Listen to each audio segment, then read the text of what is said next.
Gaano ba katotoo na ayon sa ibang mga Bible scholars na ang reliyong Romano-Katoliko ay nasulat na sa Biblia? Gayon din kung ano ang magiging role nito sa ating panahon at sa mga huling araw? Ngayon ang tanong, paano nila nabuo ang theory na ito? Ito ba ay biblical? Kaya samahan niyo ako sa loob ng 21 episodes sa pag-aaral natin kung gaano ba kabiblikal ito. Sa tulong ng Diyos at sa banal na Espiritu, himay-himayin natin ang pag-aaral na ito.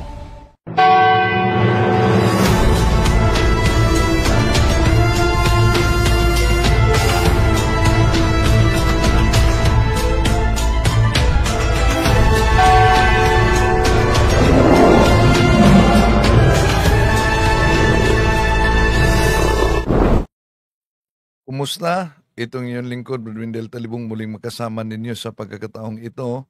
At may nag-request sa atin na kung maari daw, sagutin natin itong nakakatakot na paninira.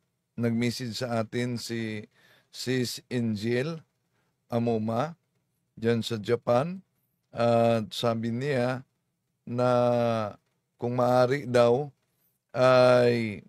Sabi dito, hello Bro Windel, baka pwede mo itapik sa live mo. Maraming maliligaw itong vlogger na ito. 2,700 views na siya.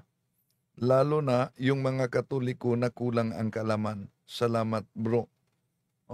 So, request to ni Sis Angel Amuma. Hello Sis Angel. Diyan sa Japan.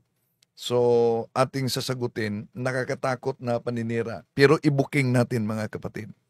Dahil gumagamit siya ng aklat ni Ralph Woodrow. At iyon talaga ang ginagamit na parang pangalawang Biblia sa mga anti-Katoliko laban sa simbahang Katoliko. Pero alam nyo ba, o baka ngayon lang ninyo nalaman, na si Ralph Woodrow ay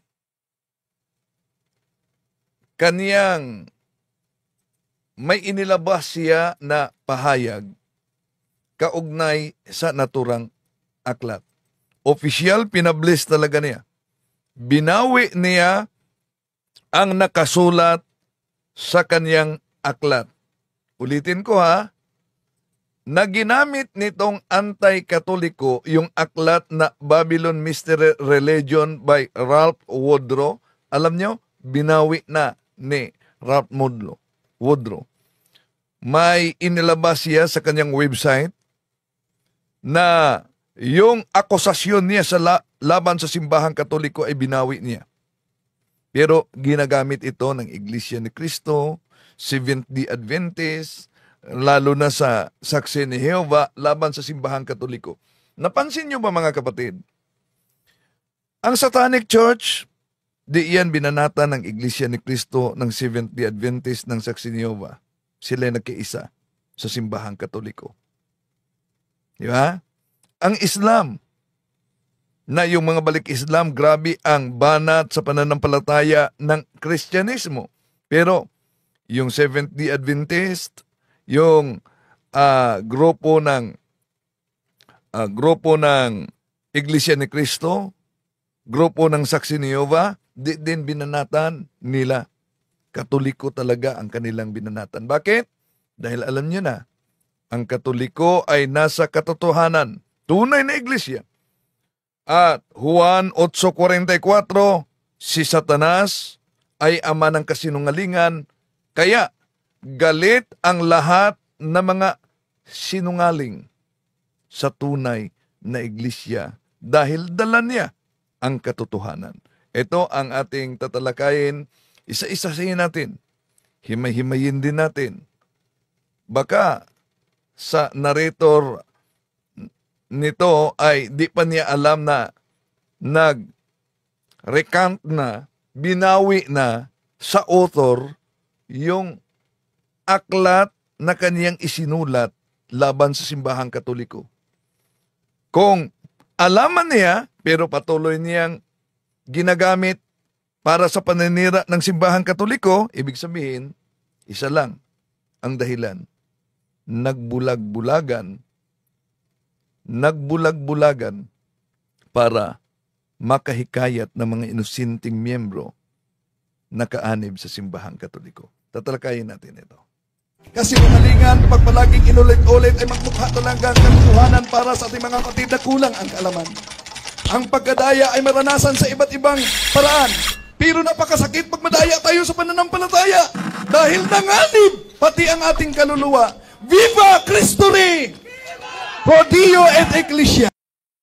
Kumusta sa lahat nating mga kapatid na sumusubaybay sa ating live streaming?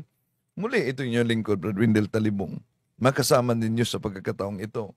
At para sa ating mga suking taga-subaybay, inanyayahan natin bilang suporta sa ating channel. Ngayon, huwag niyong kalimutang i-like ang ating video, i-share ninyo sa mga kapwa Katoliko. At inanyayahan natin mag-subscribe, mga bago pa lang, at pindutin ang bell button, mag-comment at i-share ninyo. Kumusta sa lahat nating mga suking taga-subaybay? Welcome po. At isa-isahin po natin, sasagutin po natin. Nasa comment section pala si Sis Angel Amuma, no? Si Sandra Sanchez, Danilo Bermijo diyan sa General Santos City, Serek, Marisa Makahilos, si Jewel Elo, may channel din ito, ang galing ito mag-drawing, no? Jewel Tabuena, no? Si Arne Akabasag, si Rick, si Marieta Kundis from Antique, si Anuli Moriti, si kapatid na Angel Amuma. Magandang hapon, Bro Win, at sa lahat ng mga taga-subaybay, salamat, Bro Win. No, request mo ito na sasagutin natin. Si Rick, mag-like po tayo mga kapatid. Thanks, salamat po. Si Robin Barobias, magandang araw, Bro Windel from KSA. Hello, kumusta kapatid? Si Renaldo Sumuok, si Janet Isminian, at si Danilo Senior Sumanting, diyan sa Davao del Norte, Panabo, Davao del Norte. Sa lahat natin mga kapatid na sumusubaybay, si G. Duni Pipito, diyan sa New Zealand, na nagsubaybay sa atin sa Facebook, no? At sa lahat na mga kapatid natin na sumusubaybay, una, di po natin layunin na saktan ang damdamin sa mga kapatid natin sa ibayong pananampalataya. Pero dapat sagutin natin itong mga propaganda nila laban sa atin. Dahil alam nyo, ang kasinungalingan, pag ito'y palaging inulit-ulit, magmukha talagang parang katotohanan, lalo na sa ating mga kapatid na kulang ang kaalaman. So mapansin ninyo, Katoliko lang talaga ang pinagtutulong-tulungan. Kahit sa Satanic Church, ang kanilang tuligsa laban sa pananampalatayang Katoliko, Katoliko talaga, no? Si kapatid na Maria Beatriz Indol, hello, kumusta kayo dyan sa Surigao? Si kapatid na Enrico Jr. Kapunihan, dahilan, during sa temptation of Jesus said to Satan, sambahin mo ang Ginoo nga imong Diyos. Nilakaw ang yawa o gibiyaan si Jesus. Ingon mahitabo sa simbahan nga iyang gitukod. Primero pa, si Marilo Kayupin, kumusta, Igsoong Wendell, at sa lahat natin mga kapatid. So, nanyayahan ko kayo, i-share ninyo sa mga kapwa nating Katoliko dahil ito'y common na atake, request ni Sis Angel. Ito, common ito na tuligsa sa mga anti-Katoliko. Nakasulat ito sa aklat mismo ni Ralph Woodrow, no? Pero alam nyo ba mga kapatid, o baka ngayon lang ninyo nalaman yan, na okay ra, kaadyo bro Windel, no? Salamat sa Diyos. So, baka ngayon lang ninyo nalaman na itong paboritong aklat na mga anti-katoliko laban sa simbahang katoliko na ang may akda ay si Ralph Woodrow, ay kanya nang nerekant ang kanyang pahayag laban sa simbahang katoliko at nagka-publish yan sa kanyang website. No? Ating sisilipin dahil ito ang ginagamit na document. At tandaan niyo, si Ralph Woodrow ay isang born again. So ang born again, itong mga Seventh-day Adventist, Iglesia ni Cristo, nangungupya sa theory ha, it needs to be proven sa born again. Okay. Ito ang ipinadala na video ni Sis Angel Amoma. Maraming salamat po. Sige, sasagutin natin punto por punto.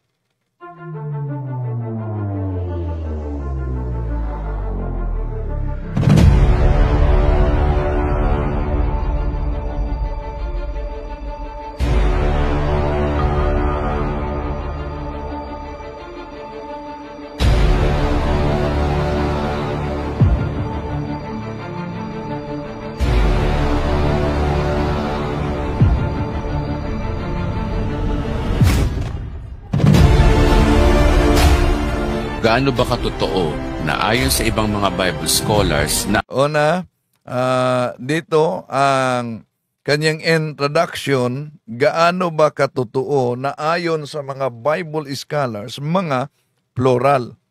Pero pansinin ninyo na sa kanyang narration dito mga kapatid, kahit sinabi niya na sabi ng mga Bible scholars, ni isa sa sinabi niyang Bible scholars ay di niya binanggit. Bakit? Dahil alam nyo, wala naman talagang Bible scholar na nagsabi na ang simbahang katoliko ay siyang katuparan sa tinatawag na Babylonia. At yon ang dahilan kung bakit yung binasa niyang aklat at ginawa niyang referensya na ang may akda ay si Ralph Woodrow ay binawi na. Matagal ng panahon binawi. Naka-publish yan sa kanyang website at sisilipin natin mamaya ang website mga kapatid. Tuloy natin. ang reliyong Romano-Katoliko ay nasulat na sa Biblia. Gayon din kung ano ang ito'y kontradiksyon mga kapatid dahil kadalasan sa mga anti-Katoliko sasabihin nila na hindi sila maniniwala sa simbahang Katoliko dahil ang Katoliko hindi na basa, di makikita sa Biblia.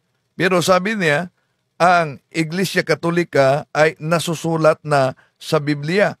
Una, baka alam niya na dito mga kapatid na may Protestant na tinatawag na paraphrased Bible na mabasa ang Catholic. Saan ba yan mabasa natin ang Catholic? Ito mga kapatid, silipin natin. Sa Juan Kapitulo 10, versikulo 16, ito ang mabasa natin. Pansinin ninyo, mga mahal na kapatid. And besides the Jews, I have chosen people among the Gentiles. Then I must call and gather to me. The Jews and Gentiles shall be one Catholic church. Under me, their only universal head and shepherd. Ito po ang salin dahil gusto nila letra por letra na mabasa sa Biblia. At meron pang iba pang mabasa natin, mga mahal na kapatid. Ituloy muna natin. Magiging role nito sa ating panahon at sa mga huling araw? Ngayon ang tanong, paano nila nabuo ang theory na ito? So, paano umano nabuo nila ang theory na ito? So, kung sasabihin mong theory, ibig sabihin na ang pinagbatayan niya, theory, it needs to be proven, hindi facts. Theory lang. Buti alam niya. Pero ang tanong, Kung ginagamit niya ang aklat ni Ralph Wodro na ang pamagat Babylon Mystery Religion, dahil ito talaga ang kanyang ginagamit at binanggit, alam ba niya, no? Alam ba niya na yung, sandali, may nabasa ako din, no? At kung merong isang pari sa nakasaksi, ano yan? Sige, mamaya na. Mandiriga Lela, Katoliko ako, pero di ako maniniwala sa Roman Catholic practices. Kasama na ang Rebulto Santo Pope, ang Roman Empire, ang nagpapako kay Jesus. Sila din ang pumamatay sa tunay na Catholics. Yun, kapatid, so ibig sabihin, ikaw ay lagyan talaga ng tinatawag na, ano yun, tinatawag na virus galing sa ibang pananampalataya. Mahirap po, kapatid, kung ang batayan mo ay story, hindi yung history. Bakit? Una, kung kaya naalala ko talaga yung kwento na may isang manok na ang itlog ng pato ay siya mismo ang hanggang nabiak na ito, sumusunod sa kanya yung mga maliliit na pato. So akala nila yung manok talaga ay kanilang ina. Pero yung mga maliliit na mga pato na sumusunod, mga kapatid, sa manok, nang nakita nila ang ilog, o doon, lumalangoy, lumilitaw ang kanilang pagiging pato. Ganon din ang mga nag-claim na sila'y Catholic, pero lilitaw ang pagka-anti-Catholic dahil nakabatay sa tinatawag na story, hindi yung history. Bakit? Una, sino bang pinipersecute sa Roman Empire before the conversion of Emperor Constantine? Tapusin ninyo ito dahil pupuntahan natin. Pero sisilipin natin para di tayo nagbatay sa story versus history. Europe Before Modern Times by O'Brien, page 181. Ito ang mabasa natin. The principal reason why the Roman state tried to crush the church was a political one. The Roman government oppressed the people and ruled by force. Such a government cannot permit an organization like the Catholic Church to exist. The Christians would not adore the state as supreme on all things, would not accept the emperor as God. So kita nyo, sino na Kristiyano ang inuusig sa Roman Empire before the conversion of Emperor Constantine? Batay sa history, the Catholic Church. Ang Katolikong simbahan. Wala pa kasi Protestante sa panahon ni Emperador Cesar Nero. No? Wala pa. Ang Protestante ay lumabas lang kailan? Sa taong 1521, 1522, doon ang pagkatatag ni Martin Luther sa Lutheran Church. So tuloy natin, mga kapatid, itong anti-Catholic. Ito ba ay biblical? Kaya samahan niyo ako sa loob ng 21 episodes sa pag-aaral natin. So may mga 21. Sa channel na ito, ang Katoliko talaga ang binanatan. Di ba kayo nagtaka? Halimbawa, may Islam, grabe ang banat nila sa simbahang Katoliko at sa mga Kristiyano. Pero, Iglesia ni Manalo, Seventh-day Adventist, di talaga nila tinitira ang Islam. Bakit? Dahil pareho silang tatag lamang ng tao. Ang Islam tatag ni Muhammad, 622. No? So, pero napansin ninyo na ang banat sa iba't ibang sikta, mga kapatid, sa simbahang Katoliko, mula sa Santo Papa hanggang sa mga miyembro. Di nyo marinig na may mga anti-katolikong binanata nila ang nagtatag sa simbahang katoliko. Di ba? Napansin nyo? Bakit? Dahil pag inaatake nila ang nagtatag sa simbahang katoliko, mapilitan talaga sila sa research sa history laban kontra sa history. At kung tingnan nila ang history, mga kapatid, abay, magugulat talaga sila. Bakit? Halimbawa, Gloriae Encyclopedia Volume 5, page 106, anong sabi? Catholic Church, Greek Catholicos Universal, term generally applied to the divine society founded by Jesus Christ and endowed with outpouring of the Holy Ghost on the day of Pentecost. Dagdag pa, the New Webster's Dictionary, International Edition, page 155. Catholic, the original Christian church before the schism between the East and West. The Roman or the Western church after the schism and before Reformation. Dagdag pa, sa Encyclopedia of the World Religions, page 392, Roman Catholicism is universal in two senses. It extends around the globe, and more important, it sees itself as the proper bearer of the universal Christian tradition. It is called Roman because it considers the Bishop of Rome to be the supreme leader of Christianity. For much the past, the history of Catholicism is the history of Christianity. Ito pa, dagdag pa mga kapatid sa kasaysayan. New American Dash Encyclopedia, page 267. Catholic Church, the community of Christian believers, a society founded by Christ. It is one, holy, Catholic, and apostolic.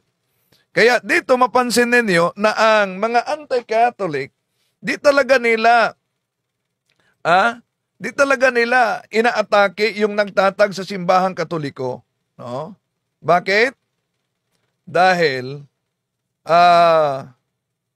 kung kanilang tutuligsain ang nagtatag sa simbahang katoliko, mapilitan sila sa pag-research sa mga history versus sa kanilang history. Tuloy natin.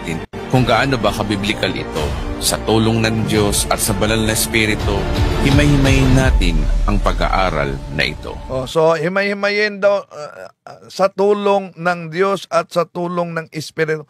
Sino kaya nga na Diyos? Bakit? Dahil ang demonyo ay Diyos din sa buong sanlibutan. Bakit ang demonyo ay Diyos sa buong sanlibutan? Maraming mga tao na pumipili sa gawain ng demonyo. Halimbawa, yung pagyakap sa siktang mali, yung pagyakap sa ibang pananampalataya, malinaw yan ang sinabi sa 2 Korinto Kapitulo 11, versikulo 12 hanggang 15. Gawa yan ng demonyo at tinatawag yan na Antikristo sa unang Juan 2:18-19. Lalo na ang mga humihiwalay sa pananampalataya. Bakit? Ang ginamit niyang referensya, nagiging diferensya, ang aklat ni Ralph Woodrow. Imposible naman kung ang vlogger na ito, mga kapatid, ay di niya alam na ang aklat na Babylon Mystery Religion written by Ralph Woodrow ay klarong-klaro, ipakita natin mamaya, nasa kanyang website na yan. Ano po ba ang makita niyo dyan sa website? Alam niyo ba kung ano ang makita, mga kapatid? Dyan mismo sa website ni Ralph Woodrow. Ang kaniyang pagbawi sa pahayag sa kanyang banat sa pananampalataya ng simbahang katoliko, binawi niya. Pero ginamit pa rin ng mga anti-katoliko. See? Imposible kung hindi sila updated. Kung updated man, pilit talagang ginagamit at nagbulag-bulagan lang kahit binawi na. Tuloy natin.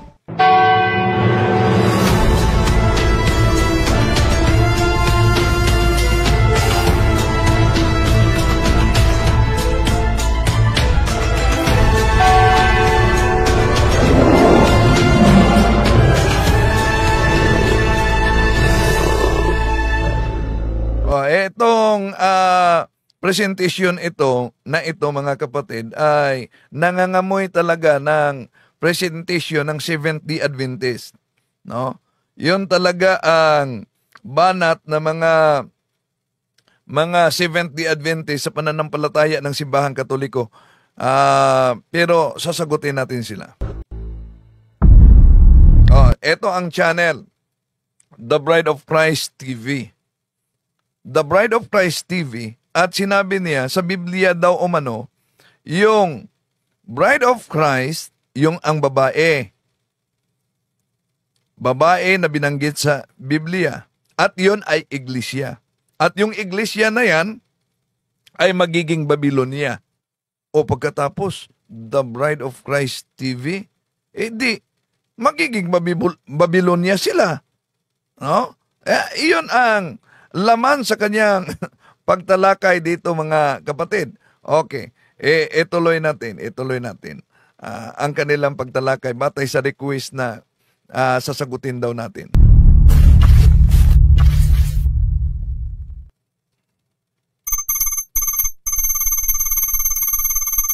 Ayan. Unang episode niya ito ang panimulang mga relihiyong pagano daw ang pinagmulan. Disclaimer lamang po. So may disclaimer siya. Ang layunin ng pag-aaral na ito ay hindi po para husgahan ang mga tao na nagsisimba sa Romano Katoliko, kundi dalhin ang Pilipinas sa kalayaan. Kalayaan mula sa mahigit 500 taong pagkaalipin natin mga Pilipino na hindi natin alam na mali pala ang relasyon natin sa Diyos. So dito pa lang sa kanyang disclaimer ay nagsusuwaga na. Kaya anong uri ng espiritu ang kaniyang binabanggit dito na tutulong sa kanya sa presentasyon? Bakit? Una, malinaw naman ang sinabi niya, hindi natin layunin na husgahan ang mga nagsisimba sa Simbahang Katoliko. Pero sinabi niya na mahigit 500 taon na ang mga Pilipino ay nadaya sa pag-anib nito. Iyon po ba? Di ba yan paghusga? Ano ba talaga, kuya? So, tuloy natin mga kapatid. Dahil sa tinuturo ng simbahan na ito. Yan.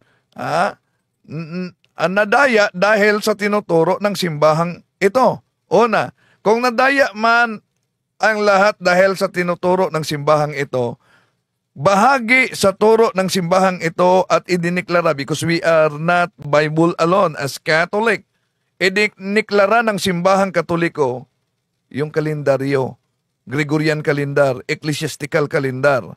Kung nadaya man dahil Bible alone kayo, at ang Katoliko ay maliban sa Biblia, merong teaching authority, magisterium, at bunga ng magisterium ay isa na yung kalendaryo. Ang tanong, bakit kayong ibang sikta nangungupya nito? Yeah? Pangalawa, kung nadaya kayo, di po ba sino ba ang nagpangalan na pangalanan itong Pilipinas at magiging Pilipino? Di po ba ang pagiging Pilipinas at Pilipino ay nanggaling mismo sa Katolikong pananampalataya dahil yun ay hari ng Espanya na ipinangalan. Kung nadaya ang sino mang mga Pilipino, imungkahi na lang natin nitong mga ibang sikta, magpalit na kayo, huwag na kayong magpatawag na Pilipino. Di po ba? Okay, tuloy natin, mga kapatid. Kaya kung bukas lang po sana ang ating unawa at hindi sarado ang pag-iisip, ipagpapatuloy mo ang pag-aaral sa videong ito.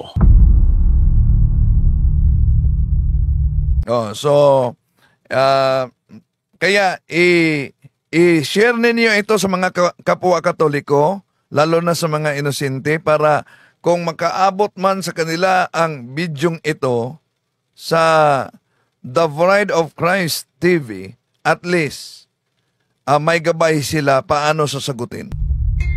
Ayon sa dictionary.com, ang prophecy ay prediction kung ano ang magaganap ayon. So, pansinin ninyo mga kapatid, gumagamit sila ng diksyonaryo. Di po ba? Gumagamit ng diksyonaryo.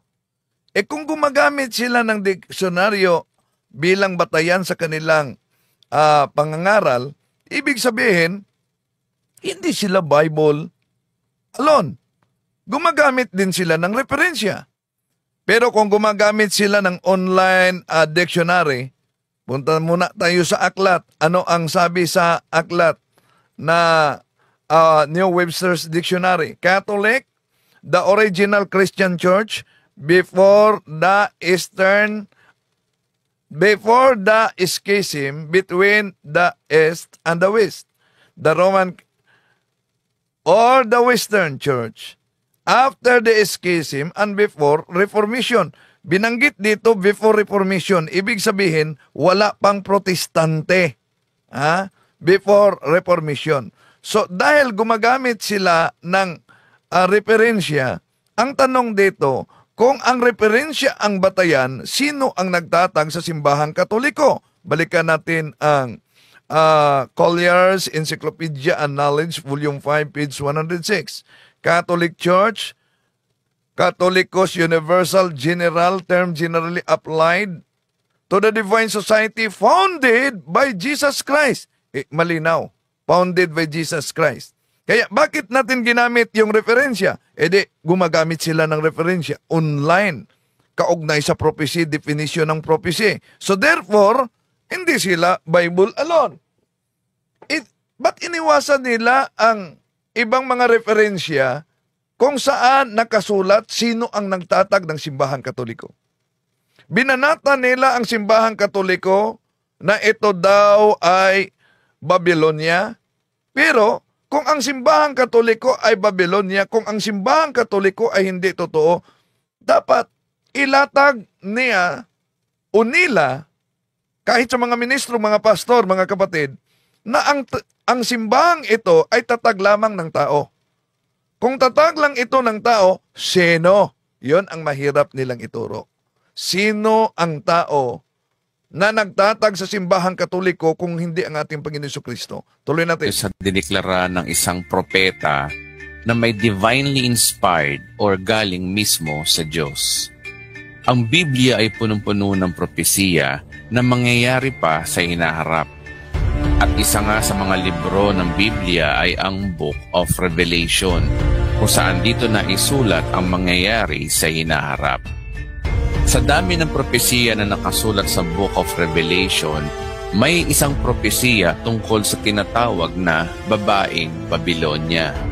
Kung babasahin natin ang Pahayag chapter 17 verse 3, noon ay nasa ilalim ako ng kapangyarihan